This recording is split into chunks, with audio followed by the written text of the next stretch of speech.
Before this video starts, I would like to remind you that this is going to be footage from the Boomeranger before the rework, so my opinions might change if I use this class post rework, but if I'm being honest, considering the little changes that this class received in terms of playstyle after the rework, I don't feel that this is going to change a lot of my opinions on the class, after I use this class post rework.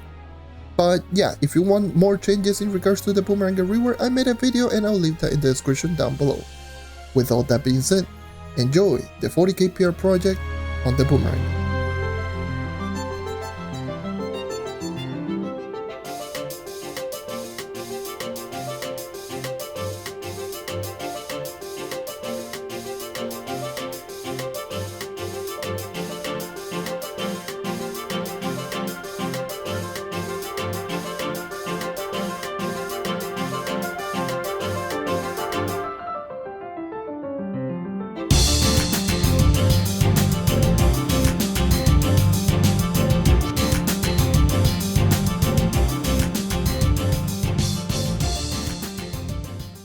Welcome to the 40𝗘𝗃𝗲 project. In today's video, I will be going over my Boomeranger.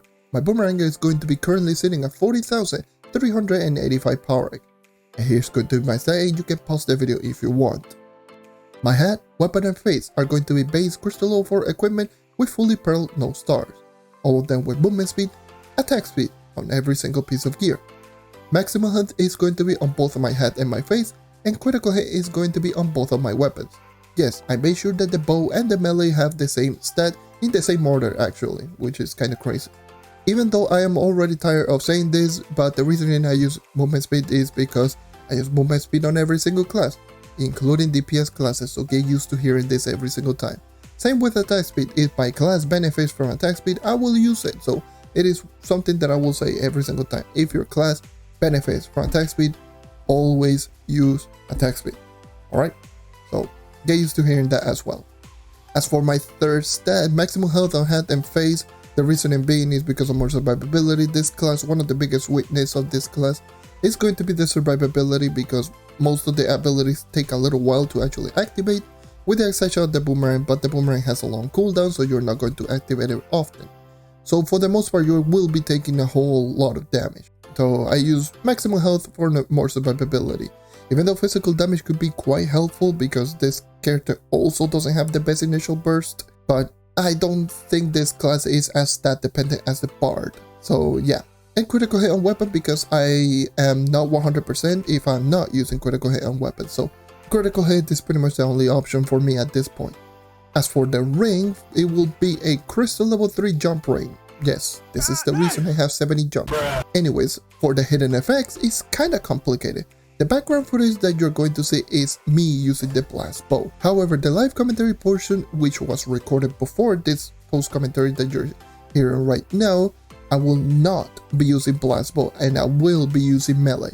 So I wanted to give you both versions of this class, which on the post commentary is me just grinding with blast bow and obviously using the bow. And on the live commentary portion is me just using the melee, which I think is going to be the better out of the two. That's going to be the two hidden effects, well, pretty much the two versions of the same ring that I will be using. And yeah, this is the best ring that I got. I didn't even get a critical hit crystal level 3 ring. That's just my luck. And trust me, I tried getting a better one. Anyways, the hidden effects on this class can be very dependent if you want.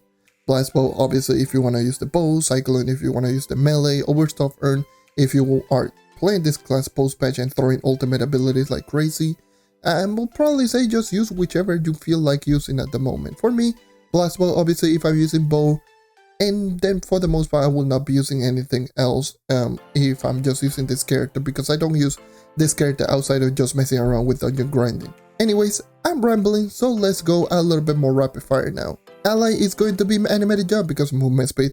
Banner is going to be the permanent torch because I will be swapping this with every single class. This class being no exception, so permanent torch is going to be my banner. Food is going to be free range electrolytic crystal because EC 300 light. Martial trailblazing as my emblem because martial damage, trailblazing movement speed, speed farming, standard emblems. I could be using Beamer emblem for a little bit more initial burst because this character has somewhat of a lackluster instant burst, and this will help out greatly. And Chronomatic emblem, if you really want more cooldown reduction, I mean, it's all up to you. For me, not necessarily. 𝗘𝘃𝗲𝗿𝘆 is going to be my own vial of choice. I always use it for dungeon grinding. I have over 11,000 magic fire on every single class, so why not use 𝗘𝘃𝗲𝗿𝘆 and essentially get Flask every single dungeon. Subclass is going to be the personal song bar subclass because movement speed. Yes, it is the best endgame speed farming subclass out of all of the subclass in the game. However, this class also benefits from the Solari subclass for the same reason of the Beamer emblem. Lackluster initial instant burst. This does help out with that greatly, so you could use Solari subclass. I'm using personal song. And yeah, that's all of my gear. Now, onto the costume combination. The hat and costume are going to be part of Harry Ranger's Wolfson costume, which is, you guessed it, another Shadow Thief costume, and yeah, that name is kind of ridiculous.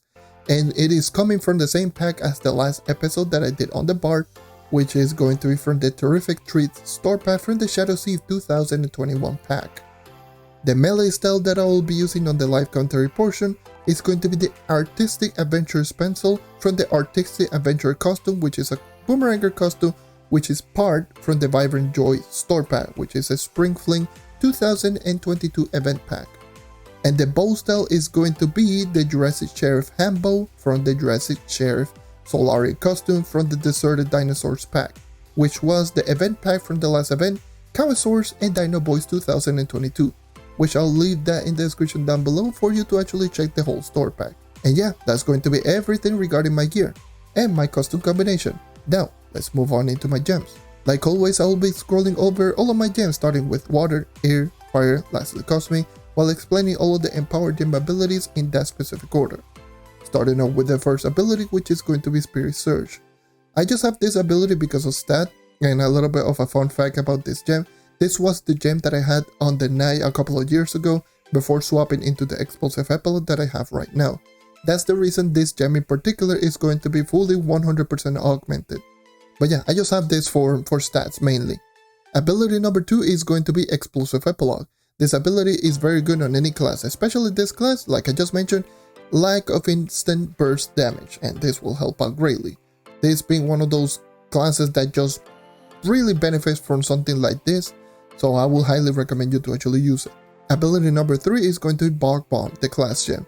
Always use class gem on any class, this one being no exception, and it's going to be even better after the rework because the chicken doing a ridiculous 9 times damage multiplier. Instead of regularly, which is going to be right now pre-patch, which normally they do 2 times damage, which is even crazier considering that before Shadowy Spotlight they used to do 0.75 times damage. So you can actually see the huge ridiculous increase that the Boomeranger received from before Shadowy Spotlight all the way to the rework in terms of the chicken damage. But yeah, always use them. And before moving into the Empower Gem ability on the Cosmic, you might notice that I don't have Pyro Disc, and I just have to mention it right now. If you have Pyro Disc, use it. Pyro Disc is the best Empower Gem ability in the entire game. Movement speed, damage, and not to mention very easy to proc. Something that you will always see a benefit. Always have Pyro Disc if you can. I don't have it because I'm not fortunate enough to have Pyro Disc on every single class. Ability number 4 is going to be Vampire Vanquisher. Since I use this class mainly to mess around doing dungeons, then I'll just use this instead of Berserk Battler. And honestly, it does help out this class a lot because of the problem with the survivability, so getting a damaged lifesteal is obviously really good. So I'll take it. And obviously the 20 plus base movement speed is also very good. And yeah, that covers everything on my Boomeranger. Now I'll be talking about mainly on the Boomeranger with the melee version on my live commentary. And like always, I'll start off with U11 Topside right now. So let's start talking about Boomeranger, shall we? So Boomeranger post rework is not going to be here in this video. It's going to be all about pre-patch. However, I will talk about the post rework Boomeranger as well, because it isn't a whole lot of difference between this character pre and post patch, and I will just talk about it all here in this video. But if you are curious yourself on what is going to be the Boomeranger pre-rework, I made a whole video on what are going to be all of the changes on the Boomeranger pre-rework, so you can actually add all of this into account. Again, I will briefly just talk about it because if I do talk about pre-rework, post-rework, bow and melee on both versions, I will be here for like an hour, and I don't feel like just editing like an over an hour long video. It takes me like 12-13 hours to edit like a 40-minute long video, let alone just edit like an hour long video. That will take me like 16-17 hours, and yeah, I don't feel like doing so. If I'm being honest. Either way, I'm just going to just let you know in regards to this character and why this character even pre and post patch is not that much different. I'll explain why. I did mention this in my whenever I was just using this character on livestream on Twitch, twitch.tv/JonNario94. I'm going to be a sellout, I don't care. In the livestream, I did mention this character to be essentially the most 5 out of 10 character in the entire game when it comes to dungeon grinding, especially in over 11. What do I mean by a character being a 5 out of 10? Just literally the embodiment of an average dungeon grinder. It's not the best, but it's not the worst. It's literally average. And it boils down to pretty much how the character just works for dungeon grinding. You know, the character in general is all about cooldown reduction. Cooldown reduction or cooldown based characters are usually very good for dungeon grinding. The only exception might be Dino-Tamer, and that's just mainly because you can easily just run around with the Dino-Tamer using your ultimate ability, and let alone even despite that, I don't think the Dino-Tamer is among the better characters right now for over 11, especially around 40k. Yes, I know, sue me. It sounds crazy, but we'll leave that discussion to another time. But the character, unlike the Dino-Tamer does have movement speed buff. It's just a little bit much more consistent in terms of like dungeon grinding. This character is just cooldown based on everything, and obviously the way that you actually reduce your cooldowns is either if the character has cooldown reduction, use cooldown reduction on the abilities on the character, or use the chronomatic emblem. Since this character it has cooldown reduction for the abilities, then yeah, definitely for sure, and you can just use those. But the fact of the matter is like, since it is cooldown based, it means that you cannot use the ability all the time. Let's just say, for example, let's just say you are doing good old-fashioned momentum building and you're just running around. Let's just say you miss the Boomerang. Boomerang is the closest ability to an instant cast ability. If you had an instant cast ability, let's take this B for example, let's just say you miss and you had to essentially just wait the whole cooldown for you to actually just get the ability. Rather being, if you were using an instant cast ability, you can literally just go ahead, throw the ability, and then see another enemy, throw the another ability, and then just keep throwing the ability over and over and over again, which is really good for momentum building. And that's how you're going to just move really quickly from point A to point B. Not only that, it's going to make it even less reliant on being able to one-shot, so you can actually take full effect of the ability. So with an instant cast ability, it means that even if you do miss, or even if the ability doesn't one-shot, you can just throw it again and it will kill for the most part. Like take for example Spirit Square on the Knight, I-Beam on the Vanguardian. Yeah, it's essentially how it is. But you might be thinking, and this is probably going to be the obvious state of the year, and that is going to be that every character has a basic attack. Yes, water is wet, I remember. Yes, this character does have a basic attack, but the basic attack is not in the same realm as Shadowhunter, it's not in the same realm as the Knight, not even the Vanguardian. This character's basic attack is worse than all of them pre and post patch. This is true pre and post patch. And that's just because the basic attack is somewhat slow, while the damage not being high in particular. So allow me to explain. So the basic attack on this character pre-patch does 2.7 times damage multiplier. You know, pretty good for a melee basic attack. I will not be talking about bow, but yeah, melee basic attack is 2.7 times damage multiplier. The attacks per second seems to be around 1.25 at base in terms of the animation speed. So 1.25 base attacks per second, meaning that it will be attacking at the same rate as the Revenant. The last spin attack will do 2 lines of damage. I always thought that it was 3 lines of damage, but this will do 2 lines of damage, so it will hit twice whenever you do the spin attack. So it's low, pretty average in terms of damage output. Once again, like I just mentioned in the bar video, damage multiplication on all of the characters got increased, so the average is now like closer to 2.5. So this one is only doing 0.2 higher than Bard on stage 1 is, you know, average, and this one, you know, only being 0.2 higher still average for the most part, maybe slightly above average if you want to go that way. The attacks per second is slow, is definitely below average. It's among the lower basic attack in the game. So you have a basic attack that is on pace with the Bard stage 1 basic attack, and we already know, and everyone should know already, all of the problems with the Bard damage. But you might be thinking, but Boomeranger has a 10% bonus physical damage by default. That is true, but the Bard has Battle Song, which increases the damage even further than this character can do.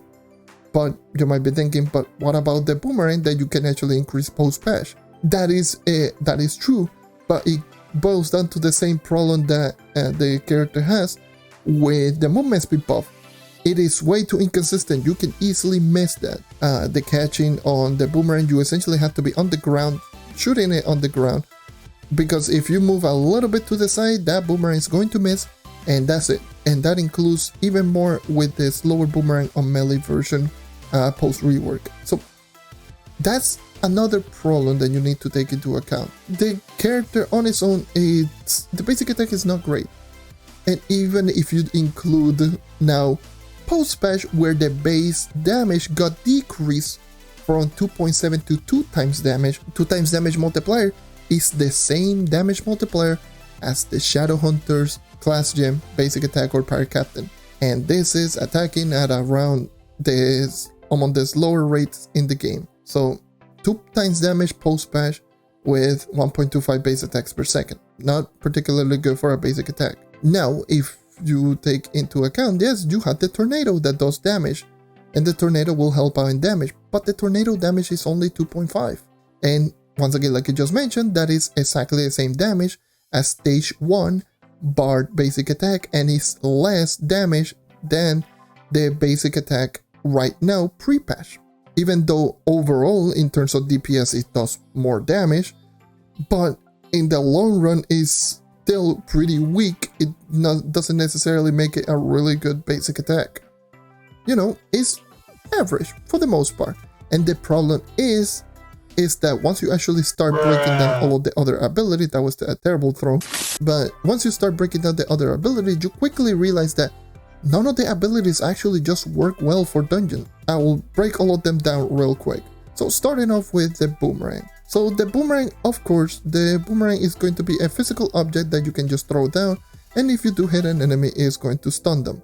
If you catch it, you're going to reduce all of your cooldowns by 7 seconds. A post-patch on melee version on the Boomerang is going to do exactly the same thing, but the only thing is that it will do 10 times damage. Instead of right now, this Boomerang does 4.5, so it will do more than double damage. By the way, that is ridiculously good. And the problem is that it is just way slower, and if you do catch it, you do get the 7-second cooldown reduction to all of your abilities, and not to mention you also get the 30% total physical damage increase and the 30 base movement speed increase as well. Not bad. The thing is once again, like I just showcased in my Boomeranger rework showcase in 6 minutes or less, you can quickly see how slow the Boomerang really is, and it is going to be a damn issue for the most part. Yes, is it going to be good in just making short work of enemies? Yeah, more than definitely, but it still has a long 10-second cooldown on both versions. I do believe the pre-patch version also does have 10 seconds of cooldown or 9 seconds of cooldown, but even still, it's still a pretty long cooldown coming from an ability that you can just miss and not get any of the cooldown reduction, so you had to wait over 10 seconds. Well, 10 seconds for the most part to actually get it. And by the time that you actually get the Boomerang once again, the battle is already over. You have to keep in mind that what we want is to kill enemies within the 3-second span that the martial emblem is active. That's why burst damage is so important in this game. So if your ability takes 10 seconds to actually proc once again, then it is not particularly good, because you can only essentially just use it once per dungeon. And if you do miss it, that's it. You have to essentially wait until the next dungeon essentially to actually get the full, the full effect of the ability. So that's usually an issue. And is also exactly the same problem. Well, it's not so much of the problem on the bow version on the Boomeranger, but the bow version on the Boomerang, it has a 25 seconds of cooldown, and there's no cooldown reduction outside of just hitting with a third shot on your basic attack. It still has the same problem. You're going to see that every single time. The same problem is going to be that it has really long cooldown. Can it do a ridiculously good damage? Sure. You know, the weakest out of all of them is pre-patch version, which is currently what I have right now. And it has potential of just having really good momentum building. You can just go ahead and throw it down immediately, and if you have higher stats, you could probably kill that in one shot, which is actually really good. 4.5 times damage multiplier is pretty good. Well, it's not the highest for an ability, but for an instant cast ability that you can just throw it down immediately, it's really good for just maintaining momentum building, and you can just throw it down from really far away and potentially kill the enemies just one shot. If you had the aim, it's really good. But at the end of the day, the problem is that if you miss, that's a long cooldown. If you don't catch it, that's even longer of a cooldown. And even worse is when you are talking about post-patch, it's like it is easier to miss and it is much worse in terms of like cooldown. So that's going to be the Boomerang version of all three versions: the pre-patch, the currently that we have right now on console, the post-patch, which is the one that is currently on PC, and lastly is going to be like the both version, melee and bow. The mechanics are just completely horrible. Easily you can miss it, and then you have to wait a really long time for you to actually just get it again. It's not good in terms of momentum building. It's not particularly amazing. It's extremely unforgiving. That's probably the best word that I can describe it. And if we move on into the bow basic attack, which I didn't even mention, but the bow basic attack is just worse in dungeon grinding. It can do better in DPS because you shoot one more shot in terms of like attacking with the basic attack, and the damage over time can just be really good. But the problem is that it is a projectile. Even with blast bow, the blast bow damage is not high. Pretty much almost the same problem that I have with like the 𝗘𝘃𝗲𝗿𝘆. The AoE is good, it's large, but it doesn't do a lot of damage, and unless you have a lot of enemies clumped up together similar to the Ice Age, your damage is not going to be high. So yes, the blast bow damage is only 1 times damage multiplier, and in the case of 𝗘𝘃𝗲𝗿𝘆 is 2 times damage. In case you're wondering, this is after Shadowy Spotlight. 1 times damage multiplier with blast bow doesn't necessarily make it insanely good for crowd control.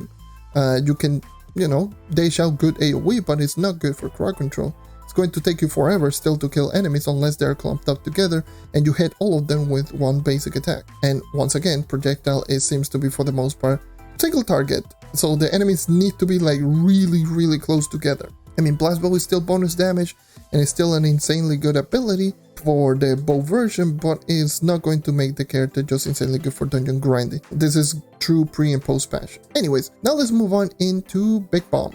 The Big Bomb, it still has all of the same problems that I had before. First of all, long cooldown, same as the Boomerang. 20 seconds of cooldown is ridiculously long for an ability. I already just explained to you how bad it was a 10-second cooldown. This one being double is even worse. And the cooldown is exactly the same post-patch as well. Even though you can hold up to 5 stocks on the melee version, you can hold up to 5 bombs, but the bombs do less damage, and each and every single bomb has a 20 seconds of cooldown. So if you threw all 5 of them against one boss, then you essentially have to wait 20 seconds per bomb, and it's exactly the same thing. And in the case of the melee version of the Boomeranger, you already know the problems with the really slow boomerang. The other thing is going to be that the bomb doesn't detonate immediately.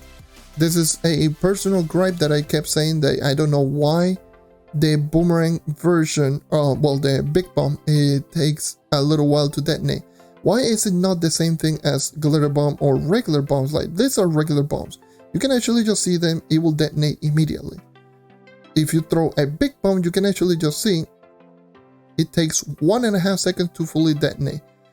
If you are doing somewhat of an in-game grind, you can probably kill an enemy in less than 1.5 seconds. So by the time that the bombs will detonate, it's already too late, you already killed the enemy. You can just throw down a bomb like this and just kill the enemy. The bomb will absolutely do nothing. So it essentially just helps out in DPS or players that have really low stats, because the battle is much more prolonged. so you can actually just take effect of the damage. But if you're in the higher stats, around 40, 41, or even like around 45,000 power rank, the big bomb, you are definitely not going to notice any difference. And you have to keep in mind that my Boomeranger is not necessarily the strongest out there. And honestly, like, you are definitely going to notice a lot of problems with that. Let me move on into an elemental portal. I'll go into Water World. And, you know, you can see a little bit more effect here on, you know, the Water World on higher elemental worlds, because enemies do take longer to kill because higher HP, and it's going to be even more of a noticeable thing once you actually start adding in like Thunder Uplands and stuff like that. You know, that's when the big bomb becomes a little bit better. But when you actually take into account, once you have higher stats, for the most part you will be attacking with your basic attack, killing enemies just pretty fast with the basic. And even still, like, the basic attack is not necessarily the strongest out there, but it still does enough damage that you can actually just kill enemies rather quickly. And this is pretty much what it boils down to. This is the problem with this character. It takes way too long to actually just have everything just going on. It doesn't have really good instant burst damage. And that's a problem for dungeon grinding, because dungeon grinding, that's what you want. You want characters that are just good in their instant burst damage. This character does not have that, and that is a big problem with this character. And this is true with post-patch. Both versions of the big bomb have the same problems. Even though they can spawn chickens that can do insanely high damage post-patch, 9 times damage post-patch is ridiculous, by the way, but it just doesn't work for speed farming, doesn't work for anything just past that. Like, if you don't care about speed farming and all you care is just making short work of an enemy despite how long time it actually takes, then sure, go ahead and use this character. It can dish out really good burst damage after a little while, because that's when the chickens just start coming into play. That's when, you know, you can get the boss for like the damage increase if you do successfully catch the boomerang, and that's when you can throw down all of your ultimate ability and just go crazy. But when we're talking about speed farming, we're talking about characters that can just go ahead without barely any setup, get into a dungeon and kill the enemy instantaneously, get out. And this character just doesn't have that. And if we move on into the ultimate ability is exactly the same thing. It has a 32-second long cooldown, I do believe. I don't think it's 32, I think it's 30, something like that. But it has over a 30-second cooldown, and for the most part it can be probably at sometimes your best all-around ability when it comes to actually just dishing out instant damage. And that's just because the Mysterious Urn itself can do 8 times damage, and you know, it can spawn all of those bombs which can do 6.5 each, and yada yada yada. But at the end of the day, the effects are random, and even if they added 7 new effects in post-patch, that makes the cluster bomb much rarer. And you have to keep in mind, once again, it is a 32-second cooldown or 30-second cooldown. It is a really long cooldown, and you can easily just get nothing out of it. It doesn't matter a whole lot if you're doing bossing, because on bossing, you can throw down multiple ultimate abilities, especially if you're running cooldown reduction, which I would probably recommend you to go for if you're going on bosses. But the thing is, for dungeon grinding, you want speed. You want something that can just go ahead, go into the dungeon, kill the enemy as fast as possible, and then get out. Not set everything up so you can actually just kill an enemy rather quickly. And this is true pre-post patch. Like, with the 7 new effects, the majority of the new effects are either a buff to the character, which doesn't necessarily help out in instant burst damage, or it is a summon, which once again, it is not good in burst damage, but it just helps out in prolonged battles. The only one is going to be like the multi-urn that helps out in just instant burst damage, but at that point it's just overkill. But it is one of the rare abilities. It's not a common ability, so it's not something that you're going to see every single dungeon. It's going to be something that you will see every now and then, but at the end of the day, that's just exactly the same thing that just boils down with this character.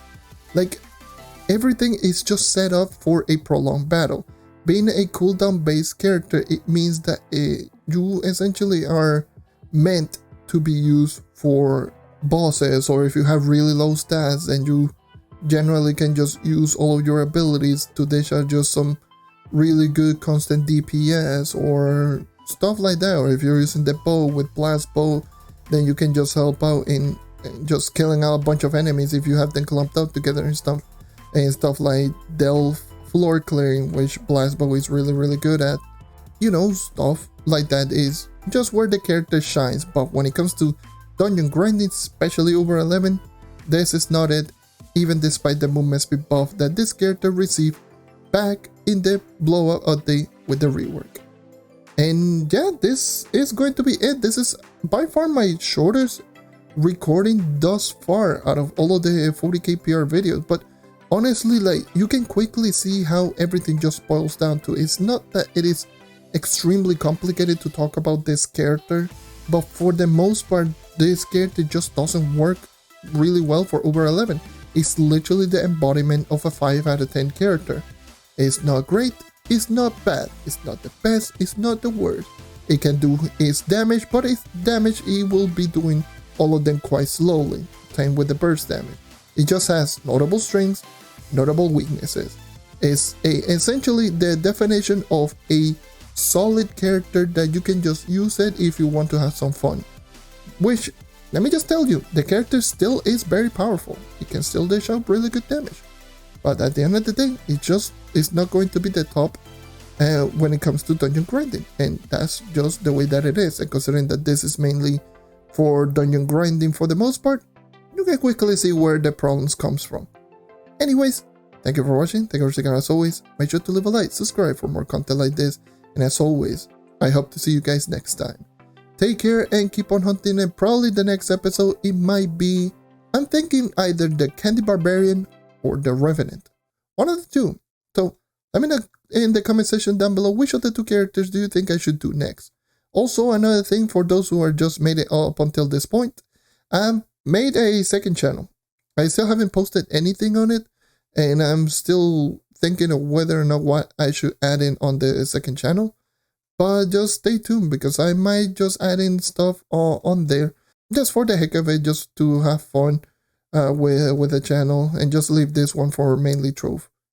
But yeah, we have to wait and see until what I decide to do with that channel. With all that being said, take care.